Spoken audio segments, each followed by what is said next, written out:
सभी परिजनों को सादर प्रणाम और बच्चों को विशेष इसने आज हम तीसरे दिन तीसरे स्टेप में बच्चों से कुछ विशेष बात कहना चाहेंगे। देखिए, एक समय सीमा होती है कि जहाँ बच्चे खेल में कूद में और जिसे हम बचपन कहते हैं उसमें बहुत रस लेते हैं। और हाँ, बचपन का मतलब है यही कि एक ऐसी अनुभूति जहाँ मन मस्तिष्क पर कोई विशेष लोड ना हो और आप पढ़िए लिखिए हंसिए खेलिए कूदिए घूमिए सब कुछ होता है। लेकिन जैसे ही बच्चे थोड़ा सा एक सीमा के बाद किशोर अवस्था के ऊपर पहुँचते हैं, 14 से 15 साल 16 साल इस अवस्था में जब पहुँचते हैं तो इन बच्चों के अंदर एक विशिष्ट रूप से हार्मोन्स रिलीज होते हैं जिसे हम युवा अवस्था के लिए कहते हैं तैयारी। एक हार्मोन्स रिलीज होते हैं। अब ये हार्मोन्स जो रिलीज होते हैं उसका मतलब ऐसी स्थिति में ऐसे बच्चों के अंदर एक विशेष उनका शरीर एक परिवर्तन के दौर से गुजर रहा होता है। और परिवर्तन के दौर से गुजरने का मतलब सिर्फ ये होता है कि बच्चों के अंदर कुछ ऐसी इच्छाएं आकांक्षाएं प्रकट होती हैं। बच्चे कुछ ऐसे माहौल को चाहते हैं। कभी महसूस करना, एक 15-16 साल का बच्चा हो और उसे कहिए कहीं घूमने के लिए चलना है तो मम्मी पापा के साथ चलना आप चाहोगे, है ना, और एक ऑप्शन दीजिए उसको कि अपने दोस्त के साथ चलना चाहेंगे, तो जाहिर सी बात है वो अपने दोस्त के साथ चलना चाहेगा मम्मी पापा की अपेक्षा। ऐसा क्यों? ऐसा इसलिए कि वो दोस्त के साथ जितना कंफर्टेबल है, जितना वो सहज है, उतना मम्मी पापा के साथ नहीं है। अब इसको समझिए ज़रा कि वो सहज है मित्र के साथ। इसका मतलब क्या है कि उन दोनों के बीच में कुछ ऐसा असहज है जो मम्मी पापा के सामने प्रकट करना या प्रत्यक्ष करना या उसको सम्मुख लाना संभव नहीं है। और जो ऐसा है दरअसल वही कुछ ऐसा है जो आपके अंदर आपके हार्मोन्स को बताता है कि अब आपके अंदर कुछ ऐसा पैदा हो रहा है जो छुपाने योग्य है और आप छुपा रहे हैं। समझ लीजिए इस बात को।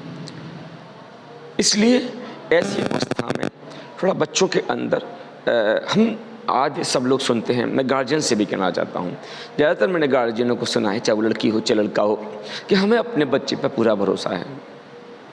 यस, बहुत अच्छी बात है, शब्द बहुत सुंदर है कि हमें बच्चे पर पूरा भरोसा है। लेकिन आप देखिए, जब कहते हैं हम हमें अपने बच्चे पर पूरा भरोसा है, इसका मतलब हम एक बात कह रहे हैं, हमें अपने बच्चे पर किसी विशिष्ट निगरानी की आवश्यकता नहीं है क्योंकि हमें तो उस पर पूरा भरोसा है। और दरअसल ये पूरा भरोसा ही दरअसल आगे जाकर भरोसा टूटने का कारण बन जाता है। तो दो बातें आज मैं कहूँगा। एक कहूँगा माँ बाप से, बच्चों को पूरा प्रेम दीजिए, पूरा प्यार दीजिए बच्चों को। उसकी जो इच्छाएँ हैं, हाँ, उसे एक सीमा तक पूरा करिए। लेकिन याद रखिएगा, सीमा तक पूरा क्यों कह रहा हूँ मैं। कई बार ऐसी स्थिति बनती है कि हम बहुत धनवान हैं, हम बहुत संपदावान हैं, बच्चे ने जो चाहा ला के दे दिया, बच्चे ने जो मांगा हमने दे दिया, जो जिद की वो पूरा करवा दिया, है ना। 50,000 का मोबाइल मांगा बच्चों को दे दिया, 1 लाख के फलानी चीज़ मांगी दे दी, 2 लाख की हम एक बच्चा है किसके लिए हम उसको करते रहते हैं। लेकिन विश्वास रखिए, ऐसे बच्चे के अंदर एक ऐसी क्षमता विकसित नहीं हो सकती कि जो कभी किसी संघर्ष का सामना करके और लक्ष्य को प्राप्त करे। ऐसा बच्चा जब भी किसी संघर्ष के सामने पहुंचेगा अपने आप को कमज़ोर महसूस करेगा और वो संघर्ष से उस पार नहीं जा पाएगा क्योंकि उसने कभी उस कठोर स्थिति का सामना कभी किया ही नहीं है। इसलिए बच्चों से प्रेम करिए, लेकिन सर्व कामनाओं की पूर्ति बच्चे की मत कीजिए। बिल्कुल मैं कहना चाहता हूँ आपसे, बच्चों को एहसास दिलाते रहिए कि इस दुनिया में बेटा अपनी क्वालिटी डेवलप करना, अपने अंदर की क्षमताओं को विकसित करना। एक याद रखिएगा, आप किसी की नकल नहीं कर सकते। बच्चों से फिर कह रहा हूँ मैं, सभी बच्चे ध्यान से सुने कि आप किसी के फॉलोअर बन जाएं, आप उनकी नकल करें। हम स्वामी विवेकानंद को अपने आइडियल मानते हैं, हम फलाने को कुछ किसी को आप मानिए, अच्छी बात है। लेकिन जिनको आप आइडियल मानते हैं वो आप कभी नहीं बन सकते, ये जान लीजिए। क्यों? क्योंकि हर व्यक्ति के अंदर कुछ अलग है। वो किसी दूसरे से मैच नहीं करता। संसार के दो कंकड़, दो पत्थर भी एक से नहीं होते। तो आज मैं बच्चों से कहूँगा, पहले आप अपने अंदर आप जो हैं वही बन सकते हैं। आपके अंदर जो क्षमता है वही बन सकते हैं। आप वैसा बनना चाहें नहीं बन सकते, आप वही बन सकते हैं जो क्वालिटी आपके अंदर है। तो मैं बच्चों से कहूँगा, आप अपने अंदर की क्षमताओं को, आप अपने अंदर की क्वालिटी को, आप अपने अंदर की शक्तियों को पहचानिए। और जो सपना है आपका, जो जिसमें आपको रस आता है, दरअसल आपका वो क्षेत्र बने जिसमें आपकी रुचि है, आपका रस है। विश्वास रखिए, आप बहुत दुगनी ताकत से, तिगनी ताकत से आप दौड़ पाएंगे। लेकिन रस किसी और में है, इच्छा किसी और में है, आप चला किसी और रास्ते पर अपने आप को रहे हो, तो आप ये आपका जीवन ही आपस में एक संघर्ष बन जाएगा। इसीलिए रुचि जब मेरा व्यवसाय बन जाती है, रुचि जब मेरे लिए अपॉर्चुनिटी बन जाती है, तो विश्वास रखना सफलता और ज़्यादा नज़दीक आ जाती है। तो मैं बच्चों से कहूँगा, सबसे पहले बेटे अपने अंदर की रुचि को जानिए, किस रास्ते पर चलना चाहते हो और कौन सी आपके अंदर क्षमताएँ हैं कि उस रास्ते पर चलने में आपको सहायक हो सकते। उन क्षमताओं को पहचानिए। और आपका आइडियल कोई और नहीं है, आपके स्वयं आप अपने आइडियल हैं। याद रखिए, कंपटीशन, प्रतिस्पर्धा आपकी किसी से नहीं है, क्योंकि जैसी प्रतिस्पर्धा पैदा होती है वहीं ईर्ष्या जन्म ले लेती है। हमें ईर्ष्या को आमंत्रण नहीं देना है। हमारी प्रतिस्पर्धा किससे है कि हम कल से बेहतर आज बने। कल वाले, हमारा सपोज नाम श्याम सिंह है, हम कल वाले श्याम सिंह से अच्छा आज वाले श्याम सिंह बने, और आज से बेहतर हम फिर कल बनेंगे, और कल से बेहतर हम फिर परसों बनेंगे। हर दिन स्वयं से प्रतिस्पर्धा करनी है और अच्छा करना है। कल मेरे अंकल जी ने मांगे थे मार्क्स, मेरे नंबर 10 में से 7 थे। कल मेरे अगर 6 रह गए हैं तो मुझे प्रयत्न करना है कि मैं कल 7 और 6 है ना, ये कम हो रहे हैं, मैं क्या करूं, 8 और 9 तक पहुंचूं। मैं सुबह से शाम तक अपनी दिनचर्या खाने में, पीने में, बोलने में, हंसने में, खेलने में, पढ़ने में, लेकिन एक संतुलन ऐसा बैठा हूं कि मैं अपने आप को 10 में से 8 और 7 नंबर दे पाऊं, 9 नंबर दे पाऊं। ये क्या है, खुद का खुद पर अनुशासन। बिल्कुल आवश्यकता नहीं है कोई दूसरा तुम्हें डांटे, कोई फटकारे, कोई मारे, कोई पीटे। यदि ऐसा होता है तो विश्वास रखिएगा, ये ना तो माँ बाप के लिए ठीक है और ना बच्चों के लिए ठीक है।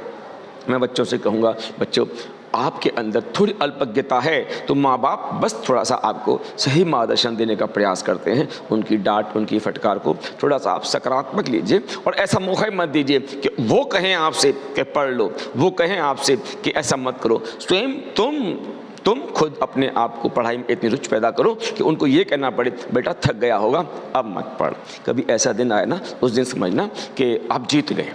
कोशिश कीजिए। और पहली बात। दूसरी बात, मैं गार्जियन से भी कहना चाहूँगा, आपके बच्चे भरोसे के काबिल हैं, हाँ बिल्कुल हैं, लेकिन फिर भी आप अपने बच्चों पर निगरानी बना कर रखिए।